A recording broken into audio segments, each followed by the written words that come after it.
2 Kings 17. Can I pull up? Share this with people? Yeah. I think this is very important for people to understand the background of the Samaritans. I take my tour groups up to meet the Samaritans, go in the museum, and this is one of the features. Yeshua spoke to the woman at the well, a Samaritan. Right. And now look, today there's something like 600 Samaritans. In the time of Yeshua, there were 1 million Samaritans. Right? They were a large area, a large contingent of people who dominated what's today northern Israel, the area of Samaria, the so-called West Bank, which Jews called Judea and Samaria. So 2 Kings 17 describes the exile of the 10 northern tribes. They're taken as captives into another land. And why did the Assyrians do this? Their policy was, it's really hard to control people who are far away from you because they'll rebel. And how do you prevent them from rebelling? You take the people from take a city, Beit Shan, and you go and you plant them somewhere surrounded by enemies. Well, who are they going to rebel with, right? They're not going to join up with the next town because they don't even speak the language of the next town. They don't have the same religion as the next town. Mm-hmm. It was divide and conquer. That's what the Assyrians did. So the Assyrians took the 10 tribes, scattered them all over what today is Iran and Iraq, and possibly parts of Syria. And in their place, they took people from 5 different regions, which were also in those areas. And this is all stipulated in It's described in detail in 2 Kings 17.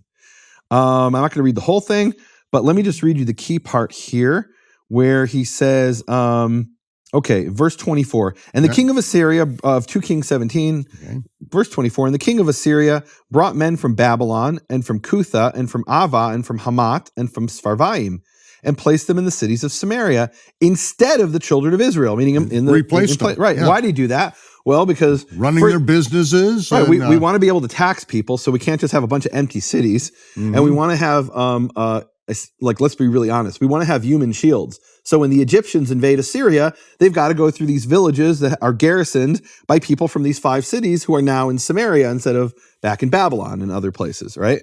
So it has 2 functions there. One is for taxes, and one is it's a human shield. And they possessed Samaria and dwelt in the cities thereof. And so it was at the beginning of their dwelling there that they feared the Lord. And in Hebrew it says Yehovah. Therefore Yehovah sent lions among them, which slew some of them. Wherefore they spake to the king of Assyria, saying, the nations which thou hast removed and placed in the cities of Samaria know not the manner of the God of the land. Basically what they're saying is... these are pagans that have been moved in. Oh yeah, pagans from They Cutha don't know and the God of the land, so to speak. Right, and their thought is, it's a very common pagan thought. Pagans...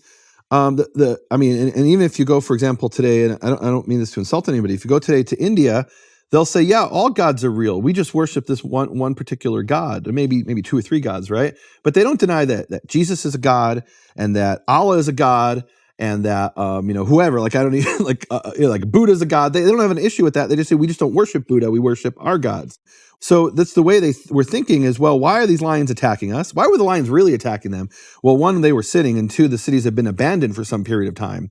And so lions took over the place. More like in Israel, it was more like, mountain lions, right? It's not African lions, right? Mm-hmm. Big bobcats thing, right? But they're being attacked by these wild beasts. Why? Because they sinned and because the area had been abandoned, right? They're moving into places that maybe nobody lived for a few years, and they're taken over by wild animals.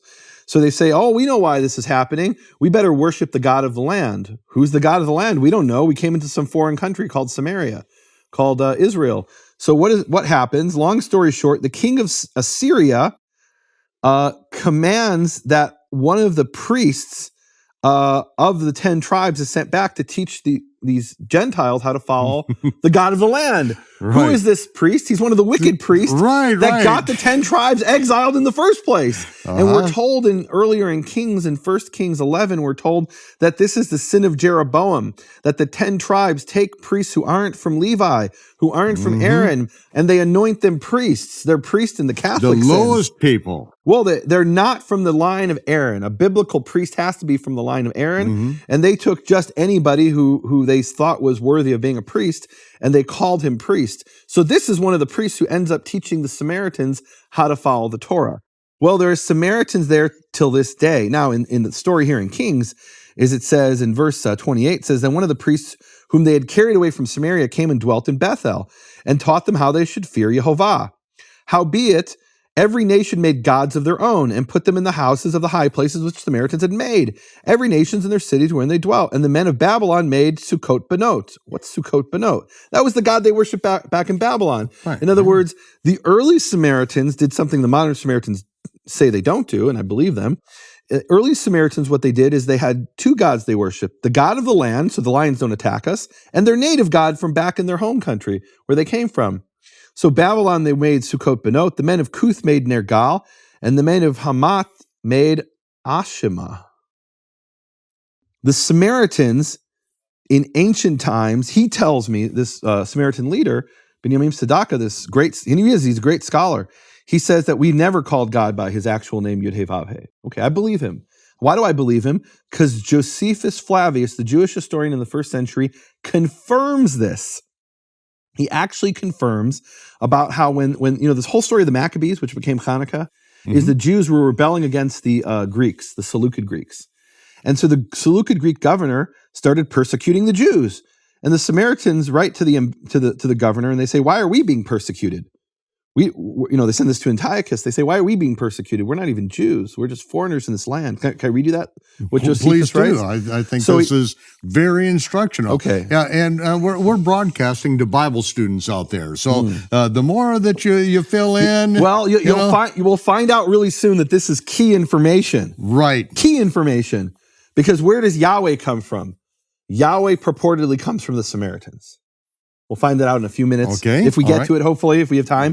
This is Josephus Flavius, Antiquities of the Jews, written in the first century, Book 12, section 258. So they sent ambassadors, meaning the Samaritans sent ambassadors to Antiochus in an epistle whose contents are these. So we have a letter that the Samaritans sent sometime around 168 or 175 BC, sometime in that period, to Antiochus Epiphanes IV. And by the way, the Seleucid governor, or the Seleucid king, our emperor, his name was Antiochus Epiphanes.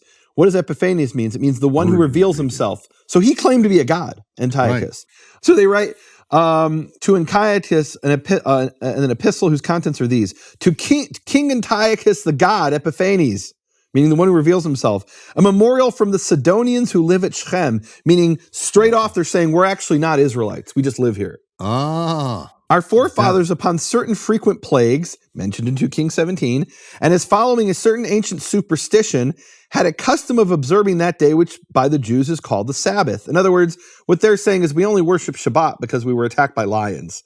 And it was the Jewish superstition, and this isn't really something we believe in, we're just doing it. Now look, I'm not saying the Samaritans today believe this, but according to Josephus, this is a letter that was sent sometime around 168 BC. And when they had erected a temple at the mountain called Gerizim, though without a name, they offered upon it the proper sacrifices. What does that mean without a name? So what that means without a name is that it's not ignorance. It's actually very deliberate. The temple in Jerusalem is referred to as the place Yehovah chose to put his name. The place, it's also called the place Yehovah caused his name to dwell. And they're telling us in around 168 or 175 BC, we have a temple, Gerizim, which follows the sacrifices of the Torah, but we don't call the name of the God of Israel upon this temple. Because it's not the place he put his name. They understood that.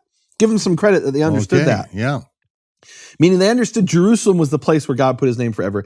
Now, upon the just treatments of these wicked Jews, those that manage their affairs, supposing that we were of kin to them, in other words, your governor who thinks we're Jews, doesn't know the difference between Samaritans and Jews, and practice as they do, make us liable to the same accusations, although we are originally Sidonians, as is evident from the public records, meaning you can check in your own records to see we're foreigners in the land of Israel. We don't come from here. We were brought from some other land. 2 Kings 17. Verse 261 in Josephus here.